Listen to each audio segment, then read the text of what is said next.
psychedelic era, and I was anti-drug. I was addicted to cigarettes, which has nearly killed me 4 times now. But and I couldn't even give those up, and that's why I never got into dope or marijuana or hashish or LSD or anything, because I thought, hell, I can't even give up cigarettes. I got totally addicted to those when I was a kid. So, and even though I gave it up in the late 70s, finally, to stop my kids getting caught, but they did anyway, it still comes back to haunt me. And, the major stroke I had 19 months ago was really because I was a heavy smoker. And I'd smoke up to 80 a day. I was a total addict. I admit it. I didn't know it killed you, and no one did at the time. By the time we found out, it was too late. I can't understand people today, these young people, gorgeous young girls, smoking, which just for what it does to your face with wrinkles and stuff alone, takes the oxygen out of your wrinkles and makes them dry out. That's enough to make any woman or any vain man, and I still am a vain man, I'd give it up and not start. But one thing it did for me was kept me off other drugs. I've never even tried marijuana or any other sort of drug. I now take a drug cocktail for my health just to live. If I want to keep breathing, I've got to make sure I stop this bleeding of the brain thing that I've had. And I hope it'll be reversed one day by a treatment I'm doing. But meanwhile, I take my drug cocktail. My American neurosurgeon at Mount Sinai in Manhattan said to me, if you want to live, you've got to take this every day. Because how come you went to the States? Why? For that? No, for like, so it's what, 67 and... 66. 66. So, and because you're huge here, you're huge in Australia, but you decide, and the band split. Well, I was really crestfallen when the drum and bass player left the Invaders. And they really did it because they couldn't manage their money, because Billy was an integral part of the Invaders, and as was Jimmy, because we were a group. We were all for one and one for all, like the Musketeers, so it wasn't a lead singer with the band at all, and it was very important. So to answer your question, I know I get verbal diarrhea on everything, but when the group split up, well, they didn't split up. Billy and Jimmy left to join Max in Australia because they wanted me to take the group and move there. And I said, we're Kiwis, we're New Zealanders, we live here and commute there. We're overseas stars there. As it turns out, a lot of people thought we were Australian stars, but then I actually quite liked the fact that we got treated big time in Australia. And so we kept our residency at the Shirley or wherever by that time in Auckland. So every time we went on tour, and we did, I think, 5 tours of Australia, I would get Larry's Rebels to take our place, which helped make them famous. They had our fans who went along to see them, and they won them over because they were a great group, terrific group. Larry's a great singer. And so, it was a win-win thing. And then we would come back to Auckland and they would get other work and it would all be prepared. They'd know when we were coming back.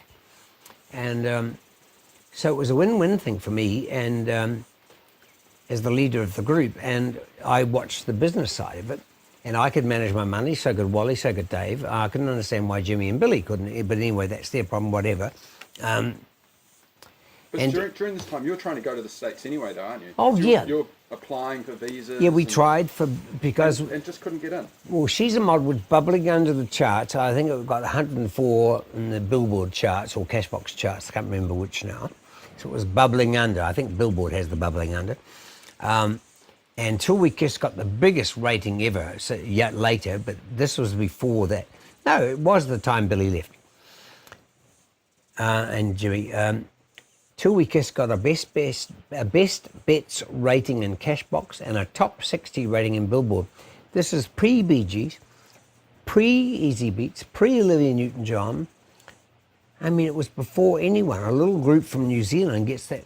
That sort of rating normally would guarantee anyone American or whatever, to have a smash hit, at least to be like number 60 in the charts or 40 in the charts in America.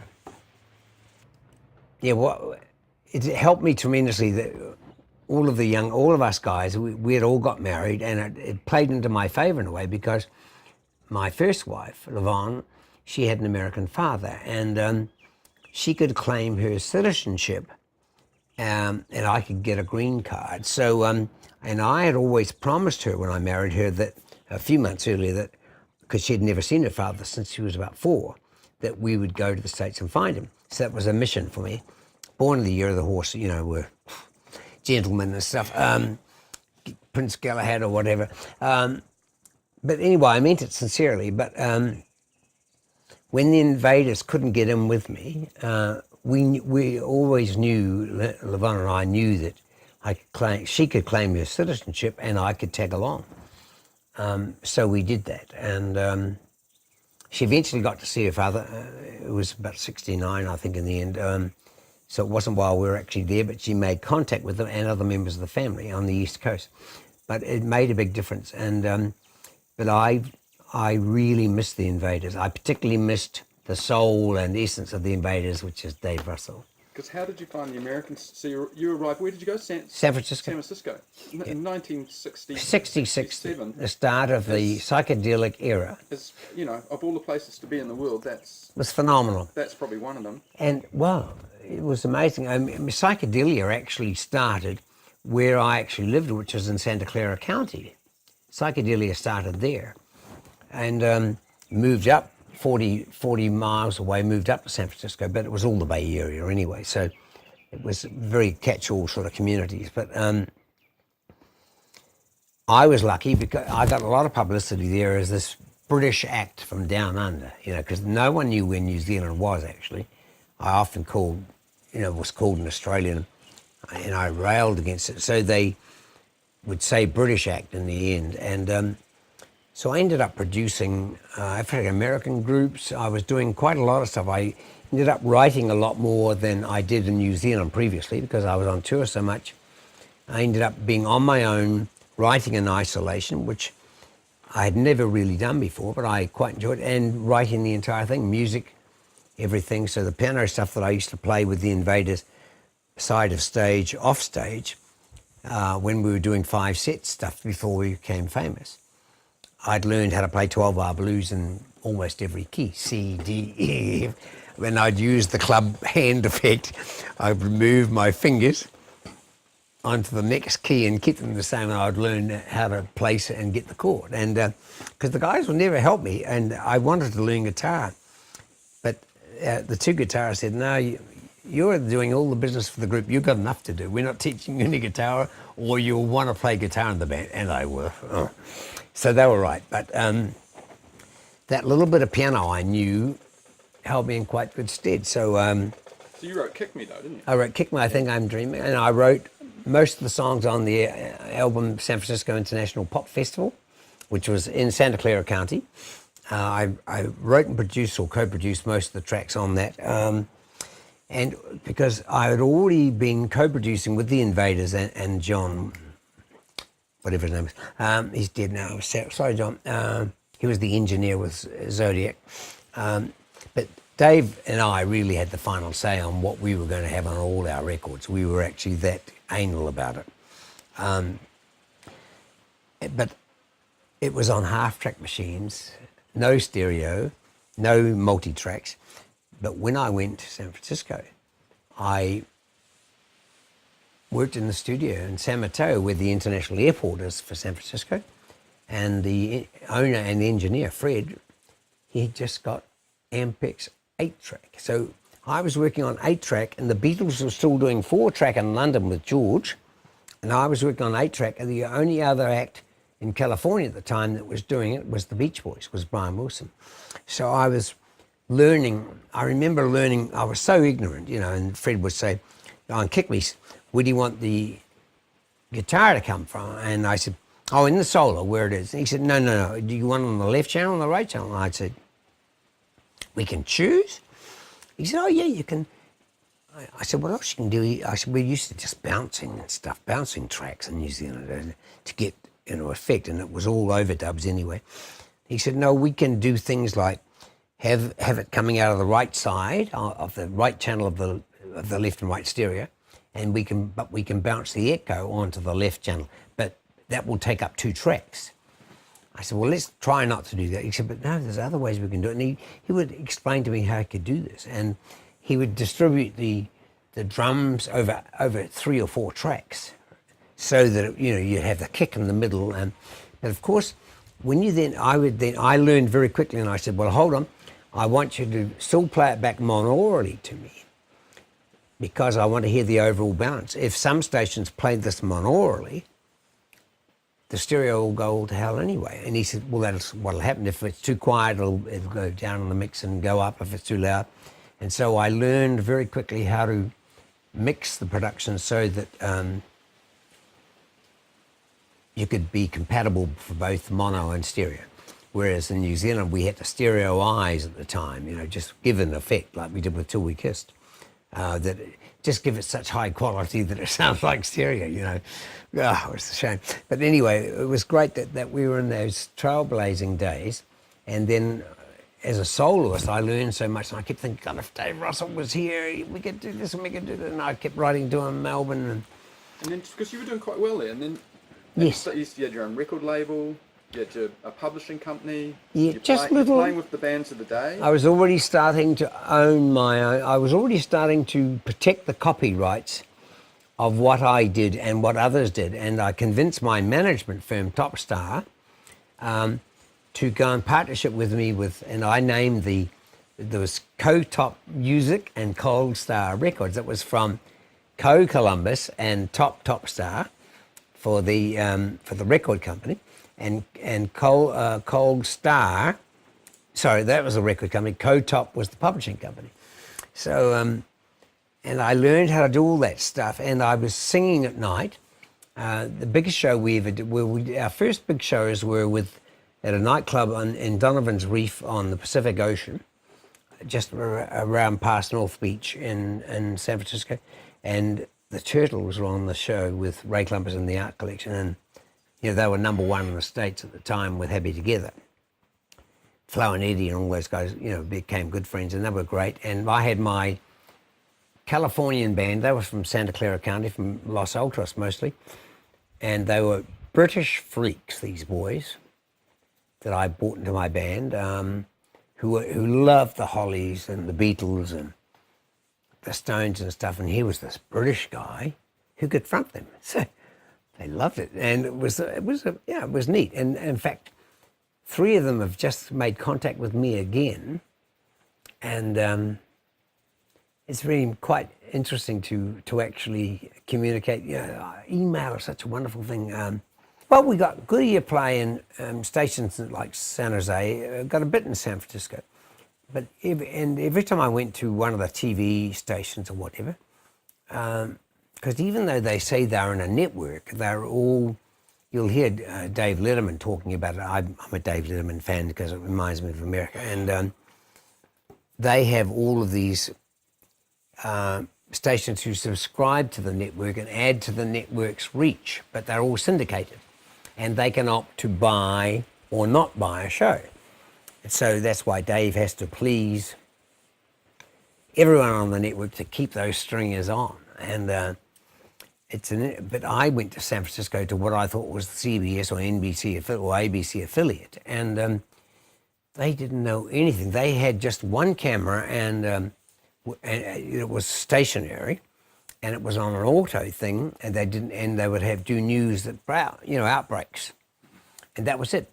Because you got offered, didn't you get offered some TV shows? Oh yeah, but I had to produce and direct them and star in them, and I said, no, but I can't actually be in front of the camera and direct. I can produce from the floor while I'm doing the show, but I still need a director to call the shots on what he's going to see and shoot, because I can't be in. I mean, that's how little they knew. And by this time, I'd done a lot of television since I was 17, and I understood a lot of it, and I love the TV medium. Because you had How did you get given a TV show when you're like 19? Like Club Columbus. Club Columbus. Like, that would never happen now. No, never. How did... An American, once again, timing. The year before, Dinah Lee, as Diane Jacobs, and I had done a show called Time Out for Talent, where I went on and mimed to attract the Invaders, and I had recorded. And this was in Christchurch? Christchurch, on CHTV3. And then and what I loved about it was the producer and director was an American guy. He'd come directly from the Virgin Islands. And he was seconded to NZBC to actually get local production going. And he was also Fergie Fang, a snake character on children's television, and he had his offside, I forget her name, Julianne or someone, forget them, sorry. And John Nash, his name was. And he just took a shine to me. I think I was the first person he'd sort of met that while he was trying to get things going, that actually had ego. Because I'd already done over 10 years on stage from when I was 6, and I had confidence. I was taught, you prepare hard, work hard, practice, that's the hard work, and then you get on, and the show was fun. So I learned how to get ready, like just for Time Out for Talent. I only had to sing a song. I learned how to lip sync, actually, to mime it. But then I would be very confident and relaxed because that's what I had been taught to do.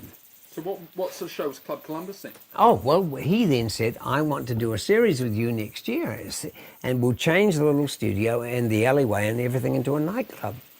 And I said, what will you call it? He said, Club Columbus. And I said, oh, gee, that's cool. He said, and your band who backed you on Time Out for Talent, they could come in and be... I said, how will you fit us all in? Because the studio was was the newsroom for CHTV3. And, it was about the size you could swing a cat in, I suppose. But he did it in such a way that there was enough kids sitting at little tables. There was a little coffee lounge set up. And the Invaders, we had a guest who was my girlfriend at the time. And we'd have another guest too, I think the Four Southerners was the group who springs to mind. And so we started doing some of our repertoire on those only 4 shows, but they were syndicated throughout the country on AKTV2, WNTV1, D and TV3, see? And so Ray Columbus, that's where we had to come up with a name that people would buy into. So that's how Ray Columbus and the Invaders became, because I was the host of the TV show. I should have thought of that before. I didn't think, gee, stroke moment. But actually that's why, because I was the host of the show, so it had to be Ray Columbus and something, the name of the group. But actually we were still a group. But what had opened up for me was new doors, because simultaneous with the group happening in a big way in Australia and New Zealand, I still had this twofold career where I was a TV performer in my own right. Well, that's right. Kevin Moore, the producer and director, and Phil Warren, my dear old friend, late friend, Phil, who had Fuller's Entertainment Agency at the time, Phil contacted me in the States and said, we want you to come back to perform on Come On, be a regular on Come On 68, come back for 6 months. Because Mr. Lee Grant had gone to England and they needed another star to sort of fill that pop thing. And I'd left, as you said, while Till We Kissed and She's a Model was still huge, and I'd gone to California because I'd promised my wife that we would help find her father. And I wanted, of course, I always had that goal in the back of my mind that I'd get the Invaders into America. And it never happened, but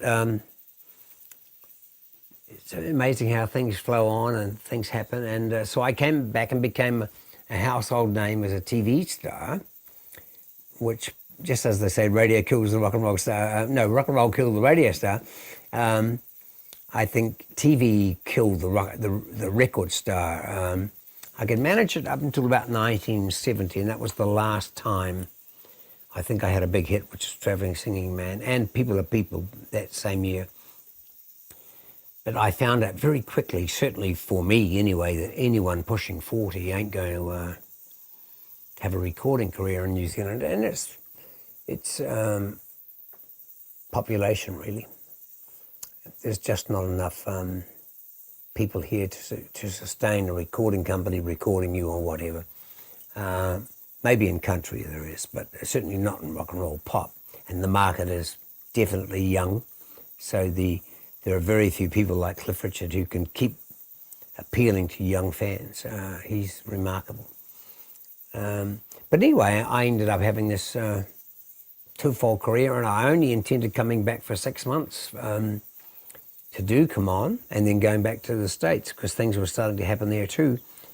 The last thing I did in San Francisco before coming back was the second build with Eric Burdon and the New Animals in San Francisco Auditorium, which is the holy grail of auditoriums in San Francisco, and sold out, 2 shows sold out, and but you came back. well, I came back to do, because I was already contracted to do this, and as soon as Come On was over, I was already contracted to do the second series, and then the third. Before I knew it, I had children, and then they went to school, and then they grew up, and then finally my contracts with television ended about early 80s.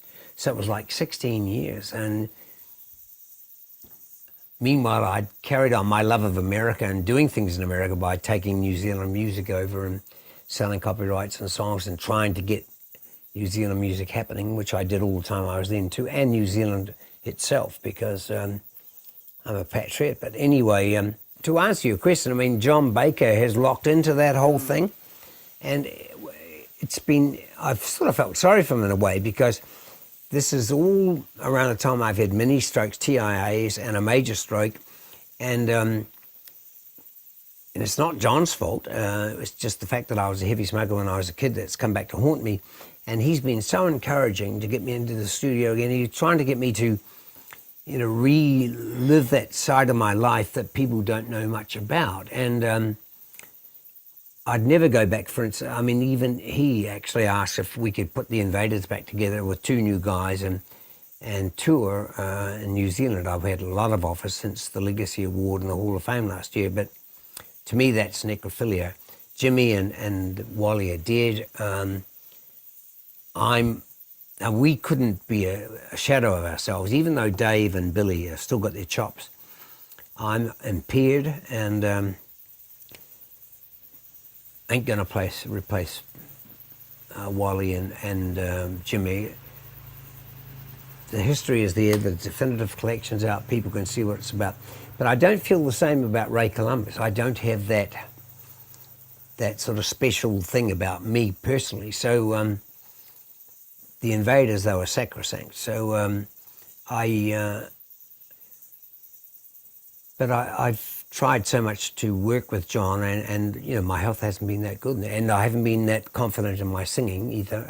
He's tried to get me with the situations, doing some other shows here and there, but I just don't feel I'm good enough, and I don't know whether I'll ever do them, to be honest. And I quite like the fact that the songs he likes are a bit obscure. There's a couple of Invaders things that are on that collection that were like Finding Out and whatever, that were R&B things that I wrote, that are, that spring over into that era in the States. So, and he's into that also. And so I like the fact that the historian of me, I suppose, likes to be included in it. But if I can't do it justice, I'd rather just stay out of it, But it doesn't mean to say I'll close the door on it if I ever feel that I'm good enough. I see myself, with my blue hat on, my blues hat, and going around, with a couple of sidemen and having fun, like I've seen Bo Diddley and people do in both Australia, New Zealand and America. And I think it's good for the business. For what I loved about Wild Things when we did it was that there was so many, just the get-together alone was fabulous, to be with Peter Nelson and the Castleways and the Underdogs and all these people. But the fans that came out and packed the place, who were just, overjoyed to see us all doing it again. And because it brings back memories and from an era that will probably never, ever come back. And so it was special, I know, and I'm proud to be part of it, but I may just end up being an observer more than a performer eventually. Because I couldn't stand the fact that New Zealanders weren't encouraged to write their own material. Because you did very early on, which unusually, like if I look at a band like the Chants, they're more interpreters. So that I think they wrote 2 songs. Yeah, because no one was encouraged to. We'd already fought the battle. Yo-Yo was the first real song written by the guys that went to #1 in New Zealand. So that was a real breakthrough. But you see, it only went top 20 in Australia because they thought it was too rocky and bluesy compared to She's a Mod. And our first records were originals, and I know when I listen to them now, Money Lover, which I wrote for Elvis, God, when I was about 13 or something, and So in Love, I mean, they're very ordinary, and I could see why they would not be picked up, but they were still a bit of history because they were fledgling. We were influenced by the Shadows and Cliff and the Ventures in those days as a group, and we were trying to do our thing and write, our way, and so that was it. So they're there, and in fact they're on the definitive collection, even though they're very underwhelming. I still think it's good that they're there because people can see the progress of how we were trying to write and do our own thing. And I'm incredibly proud of Yo-Yo, and then Now You Shake, which was a #1 EP, because we wrote Now You Shake too, and we opened Big Beat 65 of that, and the Stones watched us every night, 52 concerts, watched us open with that and play that song. And Mick told me they would have covered that, except by that time they'd made this pact that they were only going to do Jagger Richards stuff. But they really loved that song, and I would have loved it if... Because there's a story, the Yardbirds were going to do it at one The Yardbirds were going to do it. In fact, their manager was on tour with me the following year with Herman's Hermits and Tom Jones, because he managed Herman's Hermits, a Jewish guy. And he said to me, I want that song for the Yardbirds. And I said, that'd be great. He said, but I want sub-publishing. And I'd never ever heard of that before. When we'd given all of our songs to Wally Ransom, who was a lovely guy, he was the last song plugger in New Zealand music, the chief of Southern Pier in Auckland. And so the guy he ran the office for was Chris Vaughan Smith in Sydney, who was a dork. I'm sorry, but he was. I know you're gone too now, Chris, but I still think it. And I phoned him and said, the Yardbirds want to cover Now You Shake, which was a #1 EP in New Zealand, and it was doing quite well in Australia. But, it would have been huge. This is after Shapes of Things. And I said, he said, well, tell them to do it. That's the way he talked, Well, what's stopping them? I said, well, their manager wants sub-publishing. Do you know what that is? He said, Southern Pier don't sub-publish with anyone. And I said, what is it? He said, that's when you share, we have to give some points. And I said, but why not share a massive worldwide hit? Then retain, why be closed and just get a few points for, you have all the points for a minor hit? Seems stupid. I love the idea. Southern Pier won't sub-publish. So anyway, I had to tell the guy with the Yardbirds note. And I met Ralph Pear many years later and told him that story, and he said, I'm sorry that Chris Vaughan's gone, Smith's gone, he said, but I'm also sorry he told you that. We would have sub-published. In America, we do that. And I said, well, he was a real anal guy. I said he was like a government department worker. That's what he always looked like. That's what he sounded like. And I don't know why you ever gave him the publishing for Australasia. I said Wally Ransom was the guy, and you could do deals with him. And that's what, from the day that Chris told me that, I retained all my publishing forever. And I still do. And it was too late, of course, to do it with the Invaders, because we'd signed them over to Wally because he was a dear friend. But from then on, anything I did in Australia, and that's why I formed Co-Top and Cold Star, I started protecting, and I came back to New Zealand, and everyone I saw, I would say, protect your copyrights. And even when New Zealand On Air was being set up, I said, make sure that if you're going to, I remember saying to Brendan Smythe, if you're going to do these deals where you're going to fund New Zealand music, that the original writers retain their copyrights. And you could even probably get a piece of the action on them until the money, the invested, is returned. I mean, that was all trailblazing stuff, not just for me, but it was for the industry to, you know, lock into all that sort of stuff. And I mean, basically, New Zealand On Air is sort of a high risk investment bank, really, merchant bank in a way, and that was the way it was seen by government people at the time. But and it was true. But what a fabulous job they've done. And do we now cover everything with your question? I was going to ask you about your third. Is it your third album? Original Numbers? Is that the third album? Second album? Well, it was sort of third, really, because the Greatest Hits Till We Kissed album came out. So yeah, it was really the second. You guys were making that as we broke up, as the guys left, and I broke. As soon as it happened, I got the agent to phone the Star, I think it was, and tell them Ray Columbus and the Invaders have split up, because I didn't want. Typical. I see. I'm showing I'm anal here, or was at the time. I wanted to make sure that Billy and Jimmy couldn't, you know, make an announcement they were leaving the Invaders to go. I felt they were such an integral part of the group that I mean, I didn't even think of replacing them. I thought, we're one of the most admired groups in the world. I mean, the Stones loved us. Dave Clark 5 thought we were brilliant. It was just, you know, incredible to think that we were split up. But I was determined to say that's what happened rather than say two guys left. So, but what I should have done, now I know, what I should have done was replace them, and we should have carried on, just like Jagger did with Brian when he died, and they just replaced people. And we should have done it, because I found out the hard way, which was good for me, that as long as I sang the hits from then on and had guys in a group, and sometimes it was Dave and Wally until Wally went and played for Peter Nelson internationally, and I did the dances, the fans were happy. And that goes on today. I mean, I'm still, if I can do She's a Model, Till We Kissed, I could not do those songs, but fans will come out of the woodwork for it. And but I learned that actually I could have replaced them. And I shouldn't have been so anal about it. And so, but I think the group were my baby.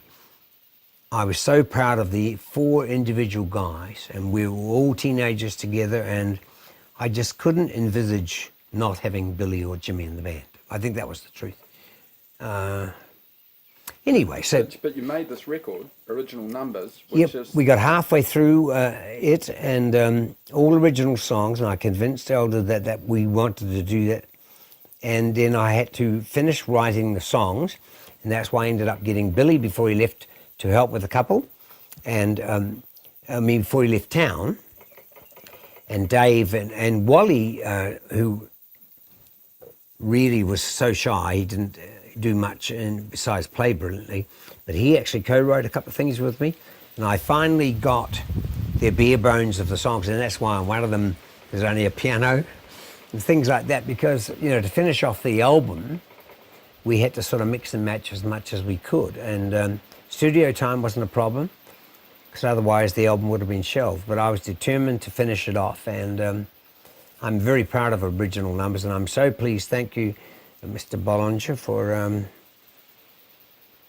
was great, Nick, to actually admit that it was New Zealand's first original album, because I'd been working toward that since I was 13 to write and record New Zealand music and to see other people do it. And not to do what NZBC said to me when I was first on an interview when I Want to Be Your Man came out. When we first did Money Lover and now So in Love, the guy said, "Don't be a big head, Ray. don't try and write your own songs. Do what everyone else does and do covers. I mean, I just thought that was just shocking. I said, no way, man. But anyway, and so She's a Mod was not a cover. It was a demo we got from England, from Terry Beale. And we did the first commercial recording of it. But anyway, Billy found the original acetate of us doing that. And we got an acetate of the original version that demo by Terry Beale in Liverpool for it. And so it was, so we ended up, because we were involved with Jack Argent, he would slip me all the latest recordings by the Beatles. So because besides playing our own music, we were also playing covers at Surf City and Beach House. So, and if say it was Help or any one of the great songs by the Beatles, at midnight, and the publishers would control, like Jack would control, look at this is my digital thing because of my stroke, I actually do. So if I look like a crazy Italian, I am. This is how I can sort of make my brain work. At midnight, the publisher would say, this record is embargoed until midnight on Thursday night, or Wednesday night, or whenever it was. Usually it was a weeknight. And you could turn the dial between, say, the 5 or 6 radio stations in Sydney. At midnight, it would go, can't buy me love. You know, you could actually count on it. But also, at the same time at Surf City, Ray Columbus and the Invaders were doing, at midnight, can't buy me. I've got to be a smart ass when I think about it. But, you know, we wanted to be happening, and we wanted to be ahead of everyone else. And it drove me and drove them, and there was never an argument about it. And we did that for so many of the Beatles smash hits. And the funny thing is that by the time She's a Mod came out, I think the Beatles had 5 tracks in the top 10. We were number 1. Roy Orbison had 1. Have I the Right by the Honeycomb was 1. I think that was it. And the Beatles were the rest. So, you know, it was phenomenal. And I remember Merv Smith, who was number 1 in breakfast in the country at the time, playing the Beatles version off the album of I Want to Be a Man, and cutting hours in and out, saying, listen, Ray Columbus and the Invaders just sound like the Beatles. Aren't they great? I mean, that was, you had to prove you could be the same or as good to impress people. And that was how cover versions always were accepted in this country. And then it's so wonderful now to actually know and hear and see and celebrate the fact that people can come out like Don McGlashan and do Anchor Me and do their own records, and people say, that's a bloody good record, you know, and don't worry about the fact that it's not a sin to do an original song anymore. We've come of age. How did you find the Mint Chicks doing She's a Mod? Oh, I thought it was great, and I was fully supportive of them, and I was so thrilled when they left their multinational company, and now they own what they're doing. I think was inspired, and I contacted Ruben, and I ran into his mum the other day. I think it's great. I love the fact that the Invaders and I got the Legacy Award, and I think leaving a legacy is exactly that. And now the Mint Chicks recorded something we did and did their version of it and had fun doing it. And I'm sorry that they didn't get more action in Australia. I thought they probably could with a new, younger audience, even though the history of the record is still huge over there. There's a whole new audience that would love those guys because they look great. They're mod, they're cool, and they're damn good. And yeah, I was very proud of them. That was a big night.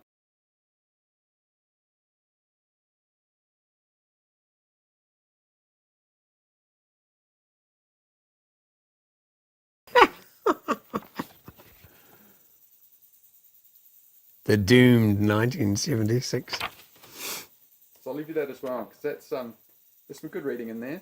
All right, Glenn, oh, thank you very much for that. Now, do you want to? I'd like you to listen to. Yes, let's put that Made on. Me, Made You, because Let's put that because it is you will hear how I think the chants. I'm sure they probably listened to the Invaders and I thought I love that sound, and maybe that talked them into getting a jazz Fender guitar or whatever they did. Yeah, listen to this.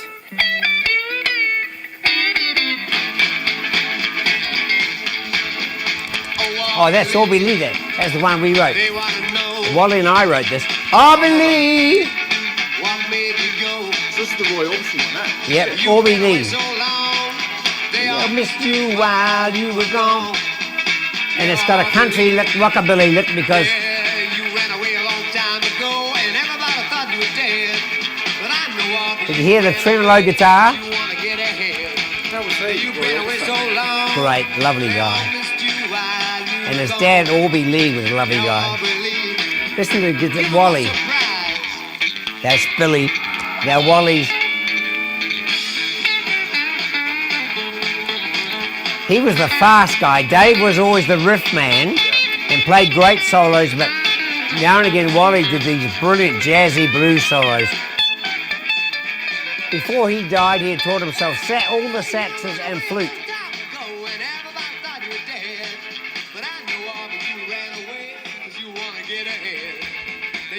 This song is all about what Orbie told us about Roy. So we integrated it Was into... he on the tour? The father was on the tour. Oh yeah, Orbie was His manager? Roy's tour manager. And did he ever take the glasses off? No, I believe it's because he was albino and they were pink. We were in sunbathing situations once at a hotel, and even then he didn't take them off. And I think his hair was dyed black, and he had the whitest skin I've ever seen. I think he's albino, because he was a genius too, and that goes hand in hand with albinos. Now, if you could do Made You, because Yes, hold on. I think that's on the other one then, is it? What track? it was number 9 on number... I think we've got the wrong one in there somehow. No, I think you got the white one. You got the blue one.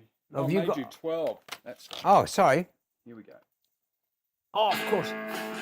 Listen to how fast Wally plays guitar.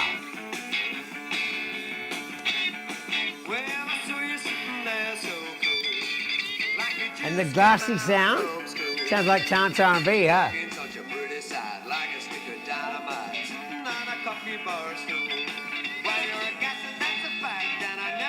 A gasser, that's a fact.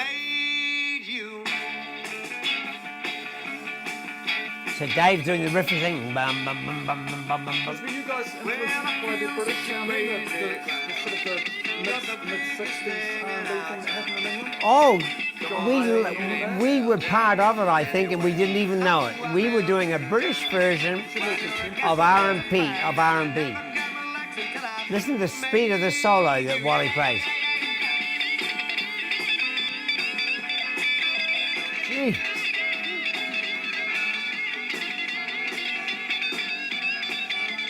And that's the fastest guitar playing on earth at the time. And he never looked at his guitar. He just went...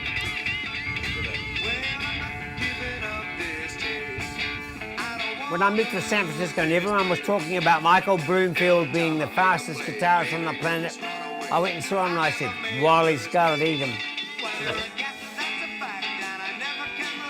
The ending is phenomenal.